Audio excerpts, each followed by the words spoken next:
دافع لكتابة كتاب بهذا الشكل ان 50 سنة من ثورة يوليو تم طمس وجه مشرق للثورة هو الرئيس اللواء محمد نجيب أول رئيس للجمهورية، والذي لولا لما نجحت ثورة يوليو، ولذلك كان لابد من رد الاعتبار للرئيس محمد نجيب.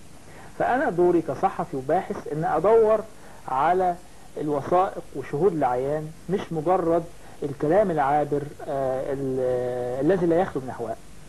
فأثناء طبعا البحث تعرفت على السفير رياض سامي، وده كان يوسف باشي نقيب أول ما قامت الثورة، وعمل مع أول رئيس لمصر اللواء محمد نجيب منذ أيام الثورة وحتى رحيل محمد نجيب، وظل وفيا له حتى بعد وفاته.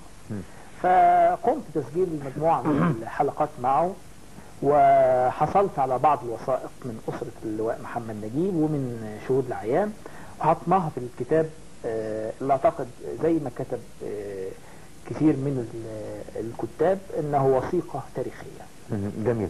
لكن هنا يعني انا اسمح لي هحط حاجتين، حاجة بين قوسين واسألك عن حاجة. هحط بين قوسين محاولة انصاف الرجل. يعني كبحث علمي ده هيقلقني شوية بانك منحاز من البداية وبتحاول تنصف الرجل، فهل هي انحياز بالمعنى ده وبالتالي انت تحاول ان تثبت شيء ام تحاول البحث عن حقيقة ما؟ ده انا بنحاز للحقيقة اولا. جميل. للاجيال اللي هي ما تعرفش من هو محمد نجيب، لان في اجيال كثيرة لكن ليس انحيازا للشخص انك تطلعه كذا. يعني ده بس مهم للتأكيد عليه، وانحياز لمصر، لان مصر تاريخ مصر امانة في عنقنا جميعا. وازاي يتكتب في العالم العربي وفي الصحف العربية ان الرئيس محمد نجيب ليه بتتجاهلوه كمصريين، مع انه حمل على عنقه امانة الثورة، ولو كانت الثورة فشلت كان الرئيس نجيب علق على اعواد المشاط. جميل. انا هندخل في ده بالتفصيل، انا كنت بس حابب انك تأكد على ده علشان لا يساء. لا لست قريبا من محمد نجيب ولا من جيل ولا من جيل. انا طبعا جيل اتولد يمكن السؤال يعني ده كان اللي بين قوسين السؤال، وهو حضرتك هنا معتمد بالاساس على المقابلات اللي تمت مع سيادة السفير رياض سامي. ايوه. ووثائق في جزء خاص نص الكتاب وثائق، يعني لان التاريخ بدون وثائق. يعني احنا مثلا عندنا هنا وثيقة تثبت ان كان في تنظيم قبل تنظيم الضباط الاحرار سنة 46 تكونت خلايا سرية.